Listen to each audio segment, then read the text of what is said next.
जय श्री कृष्णा। भगवान कहते हैं जो अंतःकरण में सुख का अनुभव करता है, जो कर्मठ है और जो अंतःकरण में ही रमण करता है तथा जिसका लक्ष्य अंतर्मुखी होता है, वह सचमुच पूर्ण योगी है। वह पर ब्रह्म से मुक्ति पाता है और अंततगत्वा ब्रह्म को प्राप्त होता है। तात्पर्य, जब तक मनुष्य अपने अंतःकरण में सुख का अनुभव नहीं करता, तब तक भला बाह्य सुख को प्राप्त कराने वाली बाह्य क्रियाओं से वह कैसे छूट सकता है। मुक्त पुरुष वास्तविक अनुभव पर सुख भोगता है, अतः वह किसी भी स्थान में मौन भाव से बैठकर अंतःकरण में जीवन के कार्यकलापों को आनंद लेता है। ऐसा मुक्त पुरुष कभी बाह्य भौतिक सुख की कामना नहीं करता। यह अवस्था ब्रह्मभूत कहलाती है, जिसे प्राप्त करने पर भगवत धाम जाना निश्चित है। भगवान क्या कहते हैं?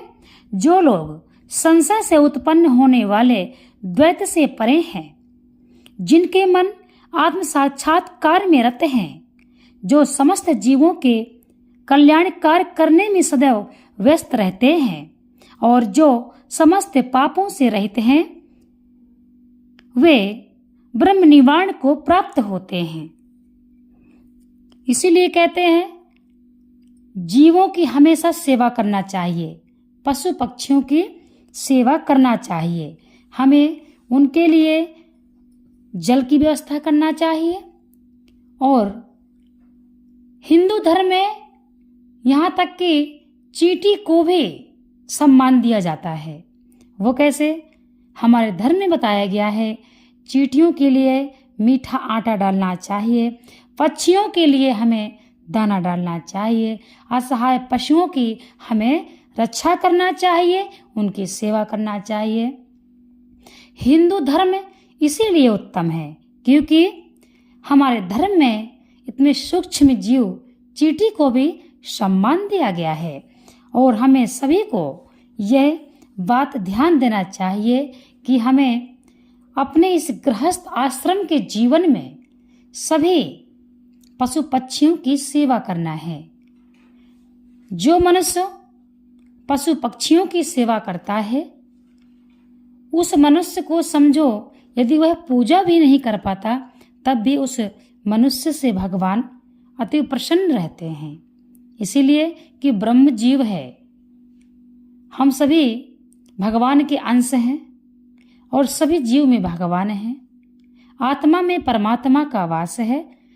तो यदि हम किसी की आत्मा को सुख पहुंचाएंगे तो परमात्मा हमसे प्रसन्न ही रहेंगे। भगवान गीता में कहते हैं, हे अर्जुन, मैं बड़े बड़े चढ़ावे नहीं देखता और जो मेरा सच्चा भक्त है, मैं यह भी नहीं देखता कि वह मेरी पूजा विधि विधान से कर रहा है या नहीं। यह तो बाद में पता लगता है कि पूजा मैंने स्वीकार करी या नहीं। मैं तो अपने भक्त का भाव देखता हूँ। हे अर्जुन, मैं अपने भक्त का भाव देखता हूँ, मैं किसी के बड़े बड़े चढ़ावे नहीं देखता। समझने का विषय है। बहुत से व्यक्ति ये आजकल हम अपने को स्वयं कहते हैं, सबको स्वयं गर्व घमंड हो जाता है। जब कोई व्यक्ति मंदिर में जाता है, वहां पे 4 व्यक्ति लाइन में खड़े हैं और किसी ने अच्छा चढ़ावा चढ़ाया, महंगे वस्त्र, भगवान को अच्छे अच्छे स्वादिष्ट फल, स्वादिष्ट भगवान का भोग लगाया। और यदि हमारे पास कुछ कम है तो अगले को यह घमंड हो जाएगा, मैंने महंगा और अच्छा चढ़ाया है तो भगवान मुझसे प्रसन्न होंगे।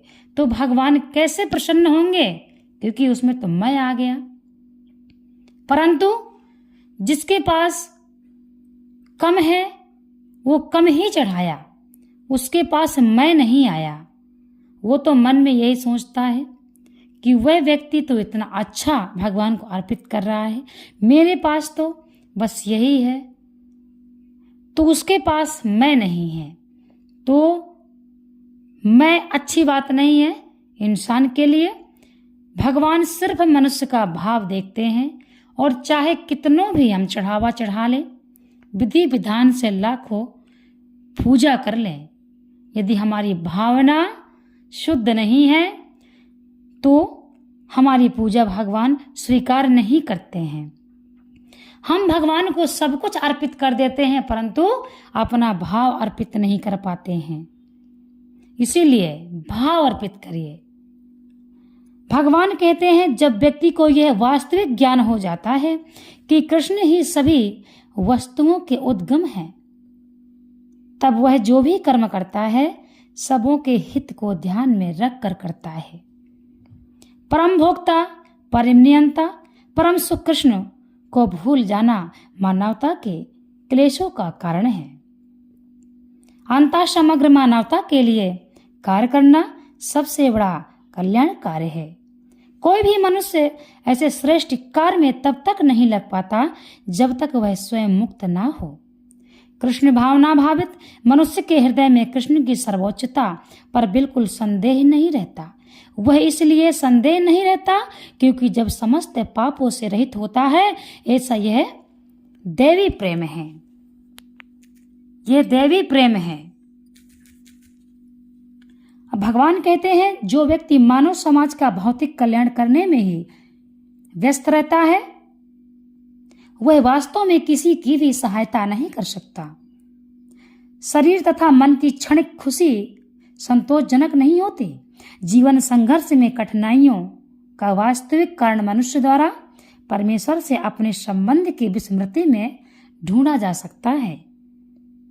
जब मनुष्य कृष्ण के साथ अपने संबंध के प्रति पूर्णतया सचेष्ट रहता है, तो वह वास्तव में मुक्त आत्मा होता है, भले वह भौतिक शरीर के जाल में फंसा हो। इसीलिए हम जो भी अच्छा कार्य कर रहे हैं, भगवान सब कुछ आपके लिए है।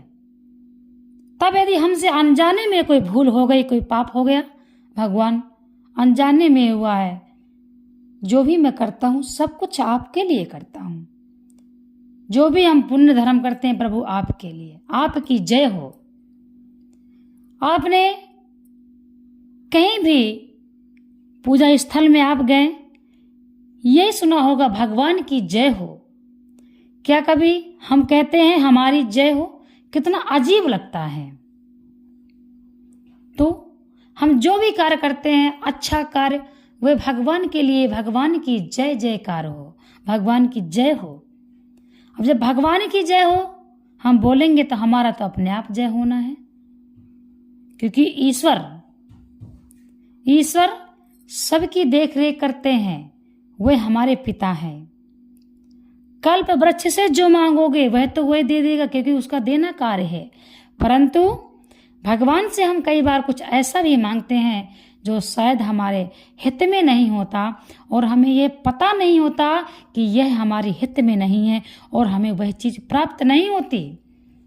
जब हमें वह चीज़ प्राप्त नहीं होती, तब हम क्रोध करते हैं कि हम भगवान की इतनी पूजा करते हैं, हमने भगवान से इतनी प्रार्थना करी और मुझे वह प्राप्त नहीं हुआ। तो वह हमारे पिता हैं, वह जानते हैं कि इसके लिए हित में है या नहीं।